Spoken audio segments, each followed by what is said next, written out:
So friends ఇప్పుడు part 2లోకి వెళ్దాము. So part 2లో మనకి ఏం డిస్కస్ చేస్తున్నారంటే ల్యాండ్ రిసోర్సెస్ గురించి చెప్తున్నారు.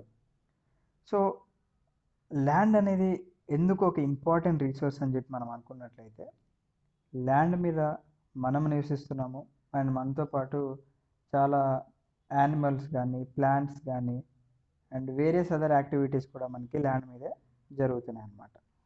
సో ఇదే ల్యాండ్ పైన మనము చాలా ఎకనామిక్ యాక్టివిటీస్ చేసి మనందరం హ్యాపీగా నివసిస్తూ ఉన్నాం అనమాట. సో అందుకే ల్యాండ్కి మనకి చాలా ఇంపార్టెన్స్ వాల్యూ ఉందని చెప్పేసి చెప్తున్నారు.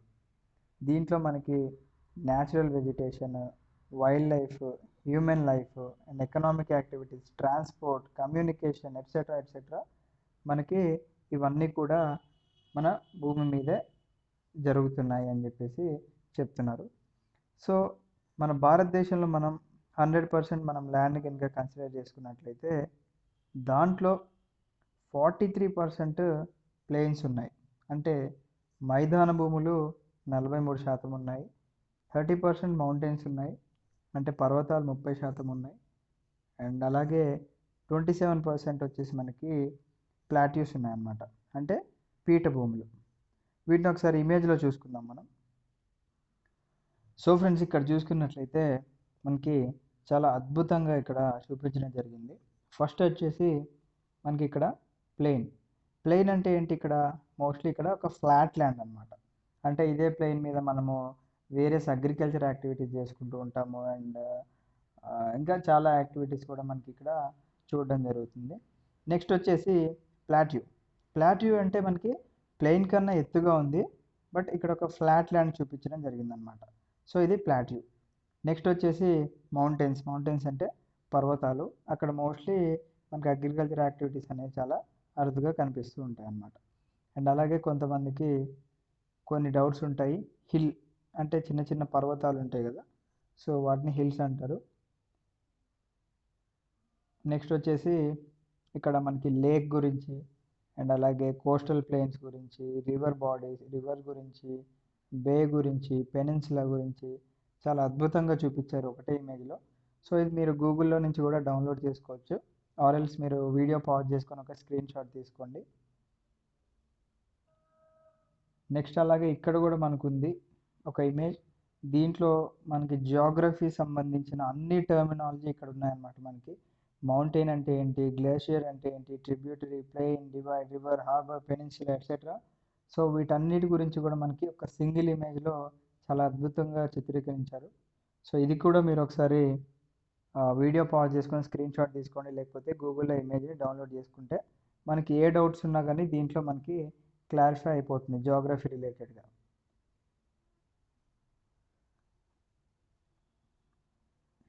సో చాప్టర్లోకి వెళ్ళిపోతే ఇప్పుడు మనము సో ల్యాండ్ అనేది ఒక ఇంపార్టెంట్ రీసోర్స్ కాబట్టి మనకి దాన్ని మనము చాలా వేరియస్ పర్పసెస్కి వాడుతూ ఉంటాం కాబట్టి మనకు ఒక కేర్ఫుల్ ప్లానింగ్ అనేది మనకి చాలా అవసరం అని చెప్పేసి చెప్తున్నారు. సో ఇందాక మనం చూసుకున్నాం కదా 43% of the land plain land అని చెప్పేసి అన్నాం కదా. సో ఈ ప్లెయిన్ ల్యాండ్లో మనకి చాలా వరకు ఏం కనిపిస్తున్నాయి అంటే అగ్రికల్చరల్ యాక్టివిటీస్ చాలా జరుగుతూ ఉంటాయి, అంటే వ్యవసాయ పనులు అండ్ అలాగే వేరియస్ ఇండస్ట్రీస్ మనకి ఇక్కడ కనిపించడం జరుగుతుంది. నెక్స్ట్ వచ్చేసి మౌంటైన్స్ ఒక 30% చూపించారు కదా. సో మౌంటైన్స్ దగ్గర నుంచి మనకి పెరెనియల్ ఫ్లో ఆఫ్ రివర్స్, అంటే అక్కడ మనకి శాశ్వతంగా అంటే సంవత్సరాల కొద్దీ ఆ రివర్స్ అనేవి అక్కడ ఫ్లో అవుతూనే ఉంటాయి. సో ఆ ఏరియాస్లో మనకి ఏంటంటే మెయిన్గా టూరిజం అనేది చాలా ఎక్కువగా ఉంటుందన్నమాట. Okay, tourism and ecological aspects. Next వచ్చేసి 27% of the area of the countries plateau reason అన్నాం. సో ప్లాట్యూ అంటే మనకి ఏం చెప్పుకున్నాం ఫ్రెండ్స్, ఇక్కడ పీఠభూములు అని చెప్పుకున్నాం కదా. సో ఆ ప్లాట్యూస్లో మెయిన్గా ఏముంటాయి అంటే మనకి మినరల్స్ ఉంటాయండి, అంటే ఖనిజాలు ఉంటాయి అండ్ అలాగే ఫాసిల్ ఫ్యూల్స్ ఉంటాయి like coal, gas etcetera. And అలాగే ఫారెస్ట్ కూడా ఉంటాయని చెప్పేసి మనకు చెప్తున్నారు. సో ల్యాండ్ యూటిలైజేషన్, అసలు ఉన్న ల్యాండ్ని మనకి అంటే ఏ విధంగా మనము యూజ్ చేసుకోవచ్చు అని చెప్పేసి ఇక్కడ వాళ్ళు చెప్పుకున్నట్లయితే ఫస్ట్ వచ్చేసి ఫారెస్ట్ అంటున్నారు. సో ఫారెస్ట్ నుంచి మనందరికీ తెలుసు, మనకి ఫారెస్ట్లో చాలా చిన్న చిన్న మొక్కల నుంచి పెద్ద పెద్ద చెట్లు వరకు ఉంటాయి. సో కొన్ని కొన్ని చెట్లు అవి ఏంటంటే మెడిసినల్ వాల్యూస్ ఉంటాయి వాటికి. సో దానికోసం యూజ్ చేస్తారు. కొంతమంది ఏమో ఫారెస్ట్‌లో చెట్లు నరికేసి వాళ్ళు ఇల్లు కన్‌స్ట్రక్ట్ చేసుకోవడం గానీ, లేకపోతే వాళ్ళు వంట వండుకోవడానికి గానీ యూజ్ చేస్తూ ఉంటారు. అండ్ అలాగే కొంతమంది ఇల్లీగల్‌గా వాటిని ట్రాన్స్‌పోర్ట్ చేసుకొని సిటీస్‌లో మనకి మంచాలు, డోర్స్, విండోస్ ఎట్సెట్రా ఇవన్నీ తయారు చేస్తూ ఉంటారనమాట. సో ఫారెస్ట్ నుంచి కూడా మనకి చాలా విధాలుగా యూజెస్ అనేవి ఉంటూ ఉంటాయి. నెక్స్ట్ వచ్చేసి వ్యవసాయ పనులకి పనిచేయని ల్యాండ్ అంటే దాన్నే barren land and waste lands అంటారు. అండ్ అలాగే land put to non agricultural uses అంటే వ్యవసాయ పనులకి కాకుండా మిగతా యూజెస్కి యూజ్ చేసేది. ఫర్ ఎగ్జాంపుల్ బిల్డింగ్స్ కట్టడానికి కానీ, రోడ్స్ అండ్ ఫ్యాక్టరీస్ కన్స్ట్రక్ట్ చేయడానికి కానీ మనకి ఈ ల్యాండ్ అనేది యూజ్ అవుతూ ఉంటుందన్నమాట. నెక్స్ట్ వచ్చేసి other uncultivated land excluding follow land. So follow land అంటే ఇక్కడ వ్యవసాయానికి పనికిరాని ల్యాండ్. సో ఆ ల్యాండ్ కాకుండా మిగతా అన్కల్టివేటెడ్ ల్యాండ్ అది దేనికి యూజ్ చేస్తామంటే మనము పర్మనెంట్ ప్యాస్చర్స్కి అండ్ గ్రేజింగ్ ల్యాండ్స్కి యూజ్ చేస్తూ ఉంటాం. సో ఇక్కడ ప్యాస్చర్ అంటే ఏంటంటే మనకి తెలుగులో పచ్చిక అని చెప్పేసి చెప్తూ ఉంటాము. అంటే అక్కడ మనకి ఏముంటుందంటే గడ్డి అండ్ అలాగే చిన్న చిన్న మొక్కలు ఉంటాయన్నమాట. అక్కడ మనకి పశువులు కానీ అంటే కౌస్, బఫెలోస్ కానీ లేకపోతే మేకలు, గొర్రెలు వీటన్నిటికీ మేత ఎక్కువగా దొరుకుతుందన్నమాట. సో అవే పర్మనెంట్ ప్యాస్చర్స్ అండ్ అలాగే గ్రేజింగ్ ల్యాండ్స్ కూడా. నెక్స్ట్ వచ్చేసి land under miscellaneous tree crops. So miscellaneous tree crops అనేది మనకి నెట్ జోన్ ఏరియా అంటే ఎన్ఎస్ఏలో ఇంక్లూడ్ చేయరు అని చెప్పేసి మనకి ఇక్కడ చెప్తున్నారు. అండ్ అలాగే కొన్ని ల్యాండ్స్ ఉంటాయి అన్నమాట. అవి ఏంటంటే వ్యవసాయం చేయకుండా మోర్ దాన్ 5 years అలా వదిలేసిన వాటిని సో వాటిని కల్చరబుల్ వేస్ట్ ల్యాండ్ అని చెప్పేసి అంటారు. అండ్ నెక్స్ట్ వచ్చేసి ఫోర్త్ వన్ మనం ల్యాండ్ యూటిలైజేషన్లో చూసుకుంటే ఫాలో ల్యాండ్స్. ఫాలో ల్యాండ్స్ అంటే వ్యవసాయం చేయకుండా ఉన్న ల్యాండ్స్. సో దీంట్లో 2 types ఉన్నాయి మనకి, current follow and other than current follow. Current follow అంటే కల్టివేట్ చేయకుండా 1 or less than 1 year ఉంచితే దాన్ని కరెంట్ ఫాలో అంటారు. అండ్ ఒకవేళ 1 to 5 years మనకి ఉంచితే దాన్ని అదర్ దెన్ ఫాలో ల్యాండ్స్ అని చెప్పేసి చెప్తూ ఉంటారు అనమాట. Next net sown area. మెయిన్గా మనం ఎంత ఏరియా అయితే కల్టివేషన్కి యూజ్ అవుతుందో దాన్ని నెట్ జోన్ ఏరియా అని చెప్పేసి చెప్తూ ఉంటారు అనమాట. So area sown more than once in an agricultural year plus net sown area is known as gross crop area. అంటే మనకి సంవత్సరంలో మెయిన్గా 3 క్రాప్ సీజన్స్ ఉంటాయి కదా. సో ఒక్కసారి కన్నా మనకి ఎక్కువ సార్లు ఆ అగ్రికల్చరల్ ఏరియాని యూజ్ చేసుకొని దాంతోపాటుగా ఎన్ఎస్ఏ కలుపుకుంటే దాన్నే మనకి గ్రాస్ క్రాప్డ్ ఏరియా అని చెప్పేసి చెప్తూ ఉంటారు. So land use pattern in India. So మన ఇండియాలో ల్యాండ్ని మనం ఏ విధంగా యూజ్ చేస్తున్నాం అని చెప్పేసి మనకి ఇక్కడ చూసుకున్నట్లయితే కింద మనకు ఒక 2 పై చార్ట్స్ ఇచ్చారు, దాంట్లో డీటెయిల్గా చెప్పారు. సో మనకి మేజర్గా ఇండియాలో మనం ల్యాండ్ దేనికి యూజ్ చేస్తామంటే ఫిజికల్ ఫ్యాక్టర్స్కి such as topography, climate and soil types as well as human factors మనం చూసుకున్నట్లయితే population density, technological capability and culture and traditions ఎట్సెట్రాకి మనము ల్యాండ్ అనేది యూజ్ చేస్తూ ఉంటాము.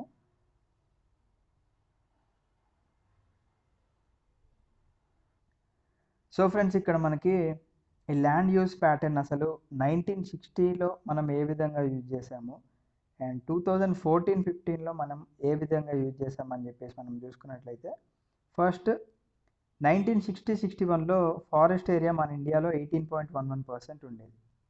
బట్ ఇప్పుడు ప్రతి ఒక్క కంట్రీకి ఫారెస్ట్ ఏరియా అనేది కొంచెం ఎక్కువ ఉండాలి కాబట్టి మనకి 23.3%కి రావడం జరిగింది.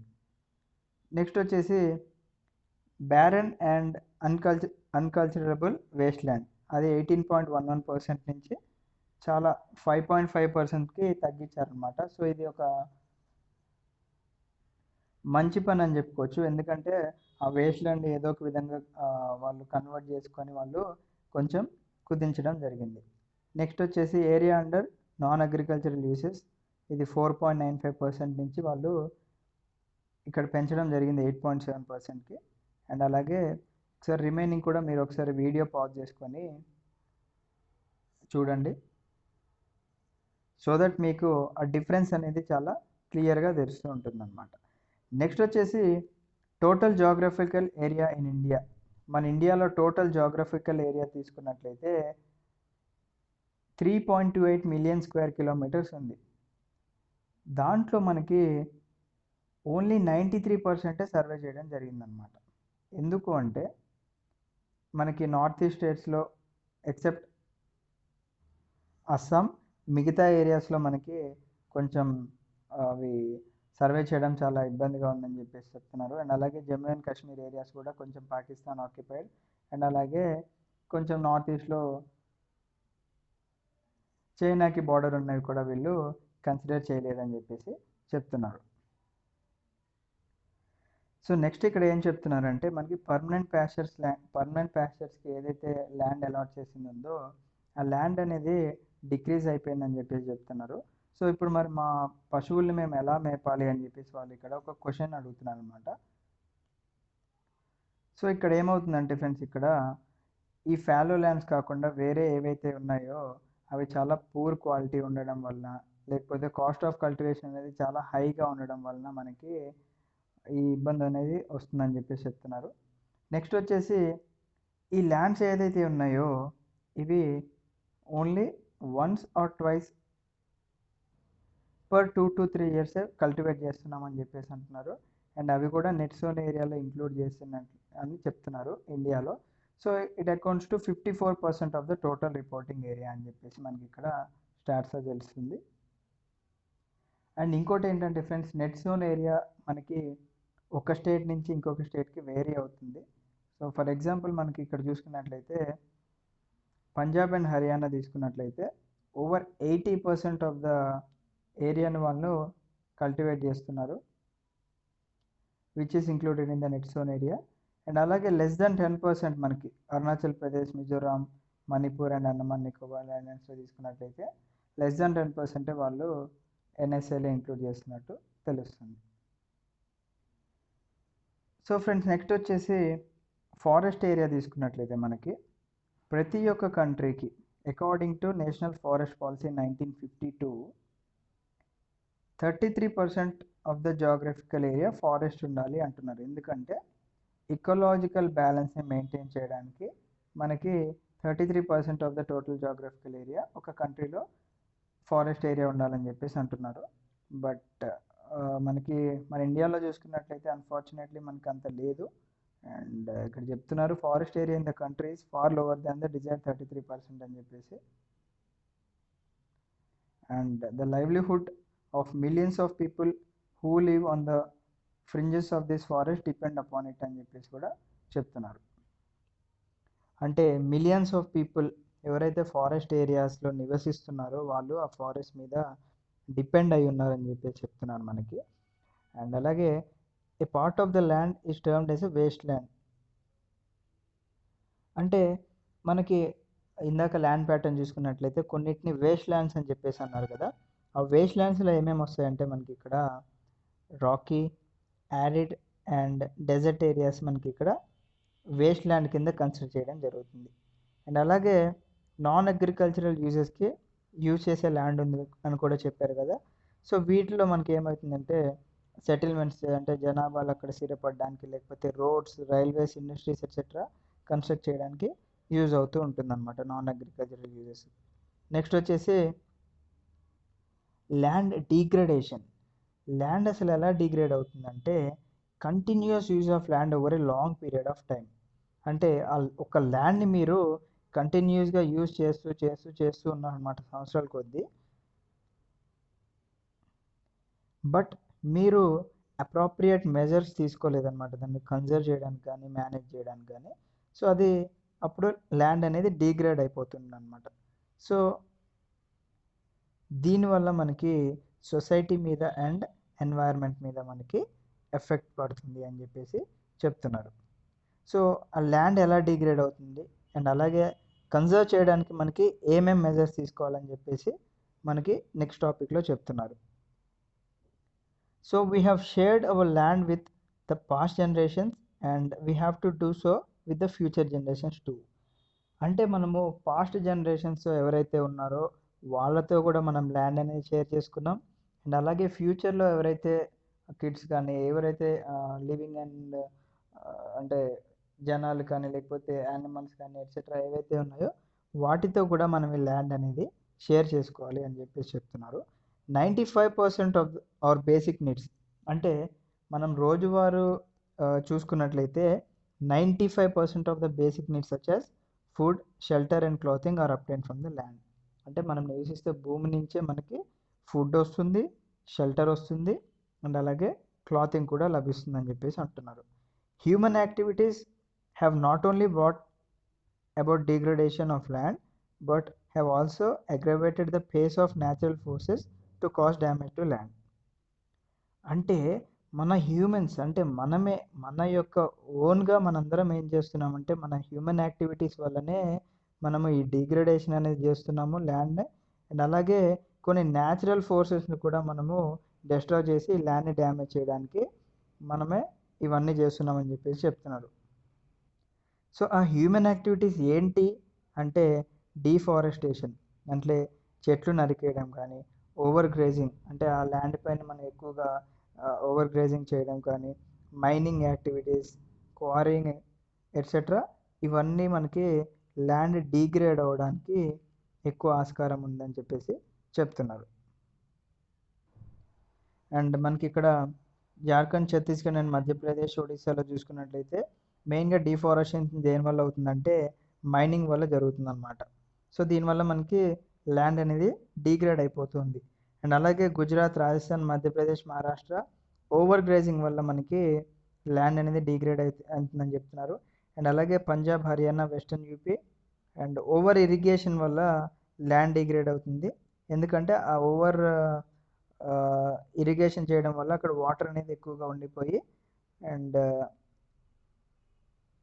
ఆ ఉన్న ఏరియాలో ఏమవుతుందంటే సాలినిటీ ఎక్కువైపోయి ఆల్కలినిటీ కూడా ఎక్కువైపోయి సాయిల్లో ఆ పట్టు అనేది కోల్పోయి ల్యాండ్ అనేది డిగ్రేడ్ అయిపోతుందని చెప్పేసి చెప్తున్నారు. నెక్స్ట్ వచ్చేసి కొన్ని మినరల్స్ తీసుకున్నట్లయితే లైక్ మినరల్స్ని ప్రాసెస్ చేస్తారు కదా. So processing like grinding of lime stone, minerals అంటే ఖనిజాలు, లైమ్ స్టోన్ గ్రైండింగ్ని దేనికి cement industries and calcite and soapstone for ceramic industries generate huge quantity of dust in the atmosphere. So మనకి lime stone grind చేసినా కానీ cement industries కోసం and అలాగే calcite and సోప్స్టోన్ ceramic ఇండస్ట్రీస్కి వీటిని మనం గ్రైండింగ్ అనేది చేయాల్సి ఉంటుంది. సో ఈ టైంలో ఏమవుతుందంటే మనకి బాగా డస్ట్ వచ్చేసి మన అట్మాస్ఫియర్ని పాడు చేస్తున్నాయి. అండ్ మనం రీసెంట్ ట్రెండ్ చూసుకున్నట్లయితే ఇండస్ట్రీస్ నుంచి వచ్చే వేస్ట్ మెటీరియల్ అవన్నీ వాటర్లో కూడా కలిసిపోయి మనకి land pollution and water pollution ఎక్కువగా జరుగుతుంది. So there are many ways to solve problems of land degradation. So land degrade అవ్వకుండా ఉండాలంటే మనం మెయిన్గా ఏం చేయొచ్చు అంటే afforestation and proper management of grazing can help to some extent అని చెప్పేసి అంటున్నారు. అఫారెస్టేషన్ అంటే మొక్కలు నాటడం అండ్ అలాగే గ్రేజింగ్కి కూడా మనము ప్రాపర్ ఏరియాని అలాట్ చేసుకొని అండ్ అలాగే సమ్ మెజర్స్ తీసుకున్నట్లయితే మనము ఈ ల్యాండ్ డిగ్రేడేషన్ని తగ్గించవచ్చు అని చెప్పేసి చెప్తున్నాము. అండ్ అలాగే మనం యారిడ్ ఏరియాస్ లైక్ రాజస్థాన్ తీసుకున్నట్లయితే మనము కొన్ని థార్నీ బుషెస్ పెంచడం కానీ లేకపోతే stabilization of sand dunes and control of over grazing వీటి వల్ల కూడా మనము యారిడ్ ఏరియాస్లో కంట్రోల్ చేసుకోవచ్చు. నెక్స్ట్ వచ్చేసి మనం ఇండస్ట్రియల్ అండ్ సబర్బన్ ఏరియాస్ దగ్గర ఉన్న ఏరియాస్లో ఏం చేయొచ్చు అంటే వేస్ట్ ల్యాండ్స్ని మేనేజ్ చేయడము, మైనింగ్ యాక్టివిటీస్ని కంట్రోల్ చేయడము, proper discharge and disposal of industrial effluence, industries నుంచి వచ్చే వేస్టెస్ వాటన్నిటిని ఎలా డిస్పోజ్ చేయాలని చెప్పేసి ఆలోచించడం అండ్ అలాగే అక్కడున్న ల్యాండ్ అండ్ వాటర్ని మనము ఏ విధంగా యూజ్ చేసుకోవచ్చు అని చెప్పేసి చూసుకున్నట్లయితే దానివల్ల మనకి ఇండస్ట్రియల్ అండ్ సబర్బన్ ఏరియాస్లో మనము ల్యాండ్ డిగ్రేడేషన్ అనేది తగ్గించవచ్చు. సో ఇప్పటివరకు మనము ల్యాండ్ గురించి చూసాము. నెక్స్ట్ వచ్చేసి సాయిల్. సో సాయిల్ సాయిల్ కూడా ఒక ఇంపార్టెంట్ రీసోర్స్ అని చెప్పేసి చెప్తున్నారు. ఎందుకు? ఫస్ట్ సాయిల్ అంటే ఏంటి? సాయిల్ అంటే నథింగ్ బట్ మట్టి ఆర్ నేల అని చెప్పేసి చెప్పుకోవచ్చు తెలుగులో. సో ఇది ఒక ఇంపార్టెంట్ న్యాచురల్ రిసోర్స్. ఎందుకు అంటే అదే మనం మట్టి ఆర్ నేల పైన మనం ఏం చేస్తామంటే ప్లాంట్స్ గ్రో అవుతాయి అండ్ అలాగే different types of living organisms కూడా మనకి అదే నేలలో పుడుతూ ఉంటాయని చెప్పేసి చెప్తున్నాను అనమాట.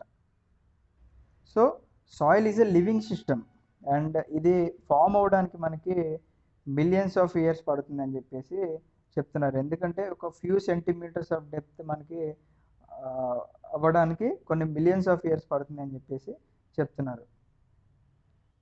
సో ఈ నేల ఫామ్ అవడానికి మనకి ఏమేం ఫీచర్స్ మెయిన్గా హెల్ప్ అవుతాయంటే రిలీఫ్ ఫీచర్స్ అంటే మన దగ్గర ఉన్న ఏరియాలో ఎత్తుపాలాలు అండ్ అలాగే parent rock or bed rock and అలాగే ఆ ఏరియాలో ఉన్న climate vegetation and other forms of life and time are the important factors in the formation of soil. So ఈ నేల ఆర్ మట్టి మనకి ఫామ్ అవడానికి ఇవన్నీ మనకి హెల్ప్ చేయాలని చెప్పేసి చెప్తున్నాను అనమాట. అండ్ వీటితో పాటు కొన్ని natural forces such as temperature change కానీ రన్నింగ్ వాటర్ కానీ విండ్ అండ్ గ్లేషియర్స్ అండ్ అలాగే activities of decomposers etcetera contribute to the formation of soil. ఇవన్నీ కూడా సాయిల్ ఫామ్ అవడానికి హెల్ప్ అవుతున్నాయని చెప్పేసి చెప్తున్నారు. సో మనకి ఇక్కడ ఒక సాయిల్ ప్రొఫైల్ మనం తీసుకున్నట్లయితే మన భూమి పైన మనకి ఇక్కడ టాప్ సాయిల్ ఉంది, దీన్నే ద అప్పర్ సాయిల్ లేయర్ అంటారు.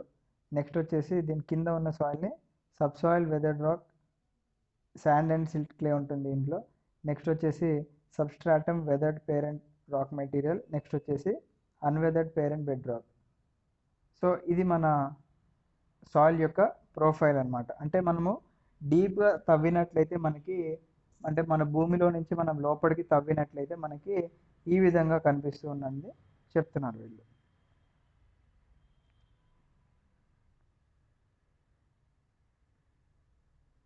నెక్స్ట్ వచ్చేసి మనకి ఇక్కడ ఏమంటున్నారంటే chemical and organic changes which take place in the soil are equally important అంటున్నారు. అంటే మన సాయిల్లో కొన్ని కెమికల్ అండ్ ఆర్గానిక్ చేంజెస్ వల్ల మనకి లైక్ ఏమవుతుందంటే ప్లాంట్ గ్రోత్ కానీ ఇవన్నీ డిపెండ్ అయి ఉంటాయి కాబట్టి అది కూడా ఈక్వల్లీ ఇంపార్టెంట్ అని చెప్పేసి అంటున్నారు. ఎందుకంటే మనకి సాయిల్లో ఆర్గానిక్ అండ్ ఇన్ఆర్గానిక్ మెటీరియల్ ఉంటుంది. సో ఆర్గానిక్ మెటీరియల్ చూసుకుంటే మనం దాన్ని హ్యూమస్ అని చెప్పేసి అంటాము. హ్యూమస్ అంటే నథింగ్ బట్ మనకి ఆ సాయిల్ కింద ఉన్న డీకంపోజ్డ్ లీవ్స్ కానీ అండ్ అదర్ మైక్రో ఆర్గానిజమ్స్ ఏవైతే ఉన్నాయో అవన్నీ కలిపి హ్యూమస్ కింద ఫామ్ అవుతూ ఉంటాయి అన్నమాట. సో మన ఇండియాలో సాయిల్ని ఏ విధంగా డిఫైన్ చేశారంటే బేస్డ్ ఆన్ ద కలర్ కానీ థిక్నెస్ కానీ texture age chemical and physical ప్రాపర్టీస్ని బేస్ చేసుకొని మన ఇండియాలో సాయిల్స్ని క్లాసిఫై చేయడం జరిగిందనమాట. సో ఇండియాలో వెరైటీ రిలీఫ్ ఫీచర్స్ ఉంటాయి. అంటే ఎత్తుపల్లాలు ఉంటాయి, ల్యాండ్ ఫామ్స్ ఉంటాయి, క్లైమాటిక్ జోన్స్ ఉంటాయి, వెజిటేషన్ టైప్స్ ఉంటాయి. సో ఇవన్నీ మనకి సాయిల్ ఫామ్ అవ్వడానికి కాంట్రిబ్యూట్ చేస్తూ ఉంటాయి అన్నమాట. సో మనకు ఆల్రెడీ ఫస్ట్ ఒక ఇమేజ్ చూపించాను కదా ఫ్రెండ్స్, మీరు ఒకసారి మళ్ళీ ముందుకు వెళ్ళిపోయి ఆ ఇమేజ్ని పాజ్ చేసుకొని చూస్తే మీకు ఇప్పుడు నేను చెప్పేవన్నీ అక్కడ మీకు కనెక్ట్ అవుతూ ఉంటాయి అన్నమాట. సో ఫస్ట్ వచ్చేసి మనకి ఇక్కడ అలూవియల్ సాయిల్. అలూవియల్ సాయిల్ అనేది చాలా ఇంపార్టెంట్ ఫ్రెండ్స్ మన ఇండియాలో. ఎందుకంటే entire northern plains. So plains అంటే ఇందాక చూసుకున్నాం మనము, ప్లెయిన్స్ అంటే మైదాన భూములు ఏవైతే ఉన్నాయో వాటిని ప్లెయిన్స్ అంటాం కదా. So entire northern plains are made of alluvial soil అంటున్నారు. సో అలూవియల్ సాయిల్ అంటే మనకి రియాలిటీలో చూసుకుంటే ఈ విధంగా ఉంటుంది. సో నార్దర్న్ ప్లెయిన్స్ ఒకసారి మనం ఇమేజ్లో చూసుకున్నట్లయితే సో ఈ ఏరియా ఏదైతే ఉందో ఇది నార్దర్న్ ప్లెయిన్స్ కింద మనం చెప్పుకుంటాము. సో ఈ నార్దర్న్ ప్లెయిన్స్ మనకి ఇక్కడ చూసుకున్నట్లయితే ఈ ఎంటైర్ ఏరియా మనకి అలూవియల్ సాయిల్. సో చూడండి అలూవియల్ సాయిల్ మనకి వెజిటేషన్లో చాలా హెల్ప్ చేస్తుంది. మనకి ఇదే ఏరియాస్లో పంజాబ్, హర్యానా, యూపీ ఇవన్నీ కూడా కవర్ అవుతూ ఉంటాయి, బీహార్ ఇవన్నీ. సో అలూవియల్ సాయిల్ గురించి మనం చూసుకున్నట్లయితే it is the most widely spread and important soil అని చెప్పేసి అంటున్నారు. అండ్ అలాగే these have been deposited by 3 important Himalayan rivers. So మనము నార్దర్న్ ప్లెయిన్స్లో మెయిన్గా ఏంటంటే ఇవి ఫామ్ అవడానికి 3 పెద్ద రివర్స్ హెల్ప్ చేస్తున్నాయని చెప్పేసి చెప్తున్నారు. ఏంటివి అంటే దాని పేరు బిగ్, Brahmaputra, Indus and Ganga. So ఈ 3 రివర్సే మనకి ఈ అలువియల్ సాయిల్ ఫామ్ అవడానికి హెల్ప్ చేస్తూ ఉంటాయి అన్నమాట. So the soils also extend in the Rajasthan, Gujarat through narrow corridor. So ఇక్కడ మనం ఇమేజ్ చూసుకున్నట్లయితే సో ఇక్కడ రాజస్థాన్ అండ్ గుజరాత్లో కూడా కొంచెం మనకి ఎక్స్టెన్షన్ అనేది కనిపిస్తుంది అన్నమాట. సో ఈ ఏరియాలో మనకి అలువియల్ సాయిల్ కనిపిస్తుంది. నెక్స్ట్ వచ్చేసి మనకి ఇది కొంచెం ఈస్టర్న్ కోస్టల్ ప్లెయిన్స్లో కూడా మనకి కనిపిస్తుంది అంటున్నారు. ఎక్కడంటే in the deltas of Mahanadi and Godavari, Krishna and Kaveri rivers. So కొంచెం eastern part of the country కూడా చూసుకున్నట్టయితే మనకి లైక్ ఈ ఏరియా అండ్ లిటిల్ బిట్ ఇక్కడ ఇదంతా కూడా మనకి అలువియల్ సాయిల్ అని చెప్పేసి చెప్తున్నారు.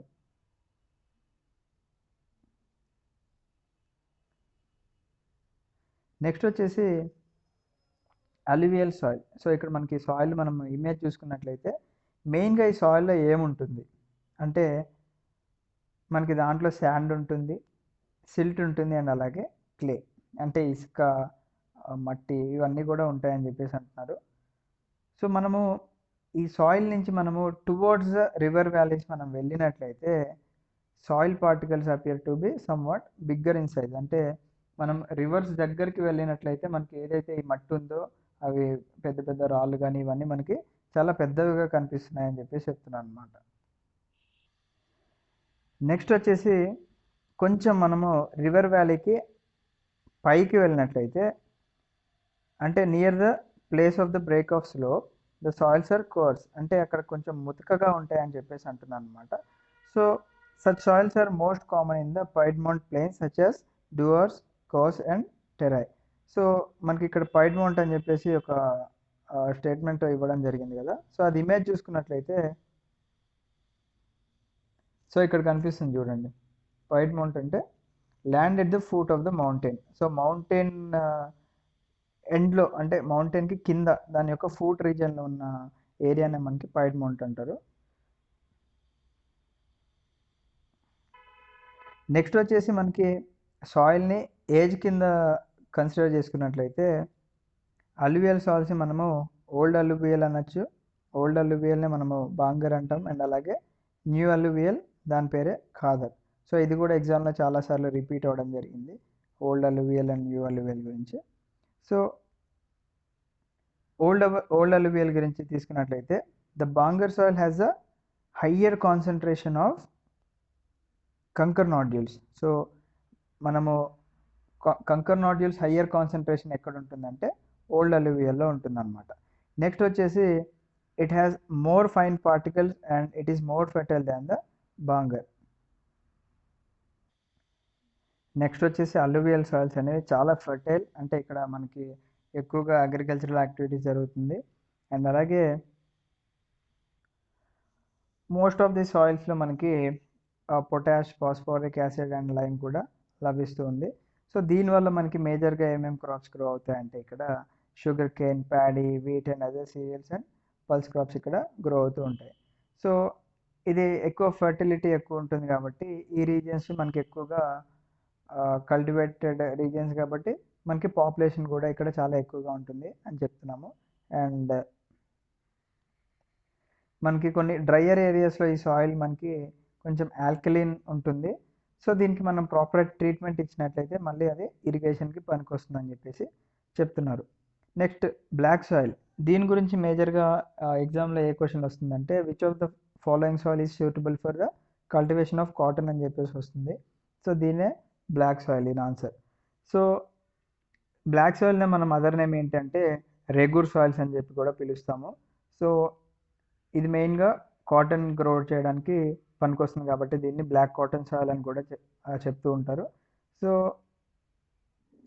మనం ఇమేజ్లో చూసుకుంటే బ్లాక్ సాయిల్ ఇలా ఉంటుంది. అండ్ అలాగే ఇది మోస్ట్లీ డెక్కన్ రీజియన్లో మనకి ఇక్కడ లభించడం జరుగుతుంది అనమాట. సో దీంట్లో మనకి ఎక్స్ట్రీమ్లీ ఫైన్ క్లే మెటీరియల్ ఉంటుంది. అండ్ దీనివల్ల ఏమవుతుందంటే మాయిశ్చర్ని అంటే తేమని బాగా హోల్డ్ చేసే కెపాసిటీ ఉంటుంది. అండ్ అలాగే దీంట్లో ఎక్కువ న్యూట్రియంట్స్ కూడా ఉంటాయి. అండ్ ఈ న్యూట్రియంట్స్ మనం చూసుకున్నట్లయితే కాల్షియం కార్బోనేట్, మ్యాంగనీస్, పొటాష్ కూడా మనకి బ్లాక్ సాయిల్లో లభిస్తూ ఉంటుంది. సో బ్లాక్ సాయిల్ మనం ఇక్కడ చూసుకున్నట్లయితే డెక్కన్ ట్రాప్లో అని చెప్పుకున్నాం కదా. సో ఇదంతా మనకి black soil. Okay,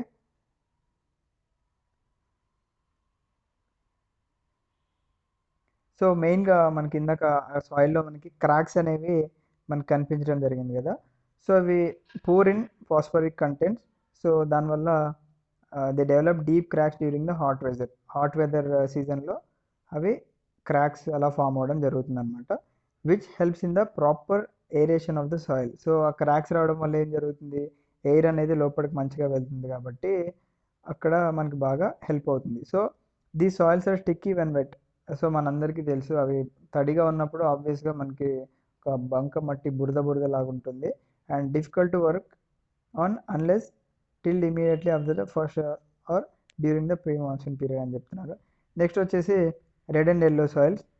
so red and yellow సాయిల్స్లో మనకి క్రిస్టలిన్ ఇగ్నియస్ రాక్స్ ఉంటాయి. సో ఇవి మేజర్గా మనకి low rainfall areas in the eastern and అలాగే southern parts of the Deccan ప్లాట్యూలో మనకి కనిపిస్తూ ఉంటాయని చెప్పేసి చెప్తున్నారు. సో మనకి రెడ్ అండ్ ఎల్లో సాయిల్స్ తీసుకున్నట్లయితే మనకి డెక్కన్ ప్లాట్యూకి south side and eastern side and అలాగే నార్త్ ఈస్టర్న్ స్టేట్స్లో కూడా రెడ్ అండ్ ఎల్లో సాయిల్ మనకి కనిపిస్తూ ఉంటుంది. సో మెయిన్గా మనం Odisha, Chhattisgarh and southern parts of middle Ganga plain ఇక్కడ ఎక్కువగా లభిస్తూ ఉంటుంది. So the soil develop a reddish colour and due to the diffusion of the iron in the crystalline and metamorphic racks. So మనకి టైప్స్ ఆఫ్ రాక్స్ ఉంటాయి, అది మనకి జాగ్రఫీలో మనకి class లెవెల్లో కవర్ అవుతుంది. సో ఆ రాక్స్లో మనకి మెయిన్గా crystalline and metamorphic rock diffusion వల్ల మనకి ఈ రెడ్ సాయిల్ అనేది మనకి కనిపించడం జరుగుతుంది అన్నమాట, red in colour. So it looks yellow when it occurs in hydrated form. So అది హైడ్రేటెడ్ ఫామ్లో ఉంటే మనకి ఎల్లో కలర్లో కనిపిస్తూ ఉంటుంది. నెక్స్ట్ వచ్చేసి లాటరైట్. మనకి ఎగ్జామ్లో ఎప్పుడైనా లేటర్ అనే పదం కనిపించినట్లయితే అది ఒక లాటిన్ వర్డ్ అండ్ దాన్ని బ్రిక్ అని చెప్పేసి అంటూ ఉంటారు. సో మనకి ఇక్కడ ఇమేజ్ చూడొచ్చు, ఈ ఇమేజ్నే మనం లేటరైట్ సాయిల్ అని చెప్పేసి అంటూ ఉన్నాము. నెక్స్ట్ వచ్చేసి ఇక్కడ మనకి ఎక్కువగా లీచింగ్ అనేది జరుగుతూ ఉంటుంది, ఇంటెన్స్ లీచింగ్, ఎందుకంటే హెవీ రెయిన్స్ వల్ల. And laterite soils are mostly deep to very deep and అలాగే అసిడిక్ ఉంటాయి అండ్ pH లెవెల్ <6 ఉంటుంది. అండ్ ఇక్కడ మెయిన్గా మనకి ప్లాంట్స్ అనేవి బతకడం చాలా కష్టంగా ఉంటుందన్నమాట. మెయిన్గా ఇది సదర్న్ స్టేట్స్లో కనిపిస్తూ ఉంటాయి. సో మనం ఇక్కడ చూసుకోవచ్చు లేటరైట్ సాయిల్ ఈ మ్యాప్లో, లైక్ ఈ ఏరియాస్ కానీ లైక్ వెస్టర్న్ పార్ట్స్ అండ్ ఇక్కడ అక్కడక్కడ చాలా తక్కువగా మనకి కనిపిస్తూ ఉంది.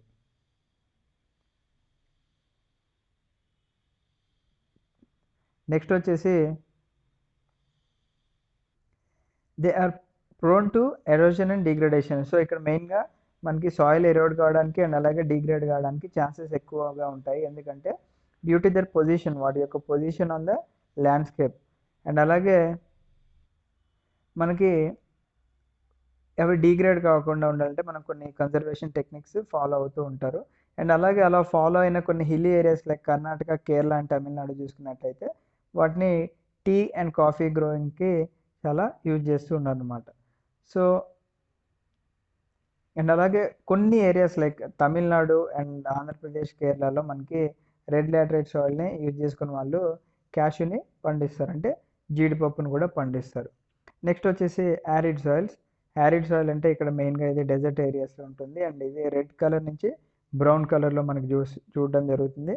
అండ్ ఇది చాలా శాండీగా ఉంటుంది అండ్ అలాగే సలైన్ ఇన్ నేచర్ అండ్ అంటే సాల్టీగా ఉంటుంది. సో ఈ ఏరియాస్లో మెయిన్గా సాల్ట్ కంటెంట్ చాలా ఎక్కువగా ఉండడం వల్ల ఎవాపరేషన్ ప్రాసెస్ ద్వారా మనకి సాల్ట్ అనేది ఆబ్టైన్ అవుతూ ఉంటుందన్నమాట. అండ్ అలాగే మనకి ఇక్కడ చాలా dry climate and high temperatures ఉండడం వల్ల ఎవాపరేషన్ అనేది చాలా ఫాస్ట్గా జరుగుతుంది. అండ్ అలాగే హ్యూమస్ అండ్ మాయిశ్చర్ అనేది సాయిల్లో చాలా తక్కువగా ఉంటుందని చెప్పేసి చెప్తున్నాను అనమాట. సో సో మనకి ఇక్కడ the lower horizons of the soil మనకి ఇక్కడ చూసుకున్నట్లయితే they are occupied by the kankar because of the increasing calcium content downwards and the kankar layer formation in the bottom horizons restrict the infiltration of water. So అది water infiltration restrict చేస్తుంది.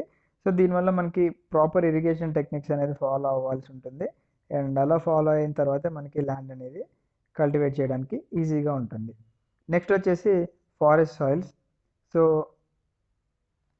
Forest soils అనేది మనకి మెయిన్గా hilly areas and అలాగే mountainous ఏరియాస్లో మనకు కనిపిస్తుంది, where there is sufficient rain అని చెప్పేసి చెప్తున్నారు.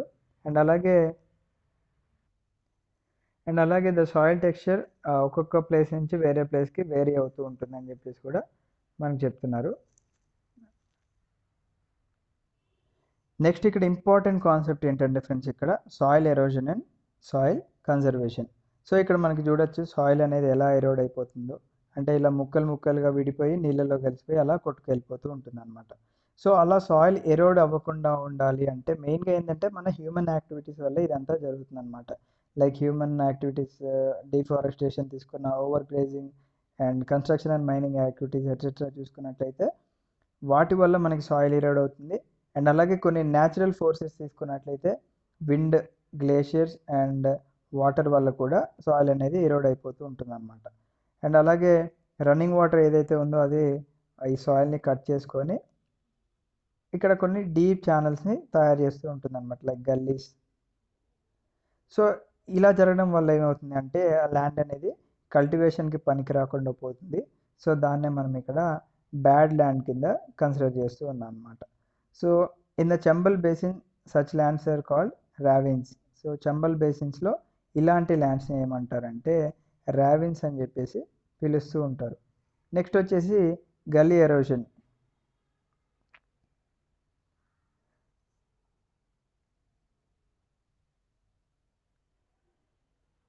Sometimes water flows as a sheet over the large areas down a slope. In such cases the topsoil is washed away. This is known as sheet erosion.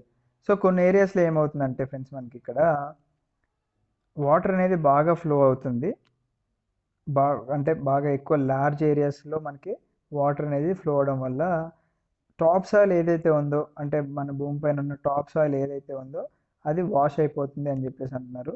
అంటే ఒక sheet లాగే wash అయిపోతుంది. So దాన్నే sheet erosion అని చెప్పేసి చెప్తున్నాను అనమాట.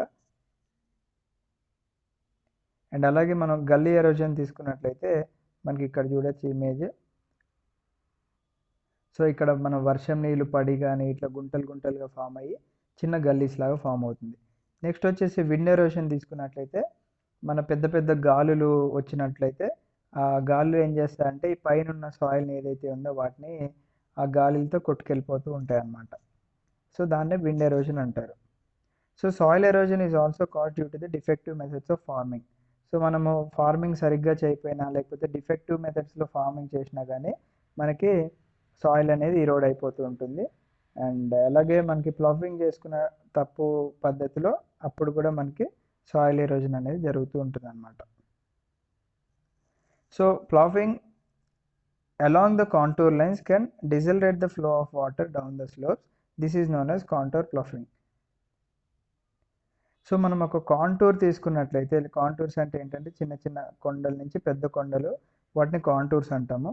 So ఇక్కడ ఏమంటున్నారంటే ploughing along the contour lines. So contour లైన్స్తో పాటుగా మనం ప్లవింగ్ అనేది చేసినట్లయితే మనకి ఇక్కడ వాటర్ ఫ్లో అనేది తగ్గిపోతుంది అని చెప్పేసి అంటున్నారు.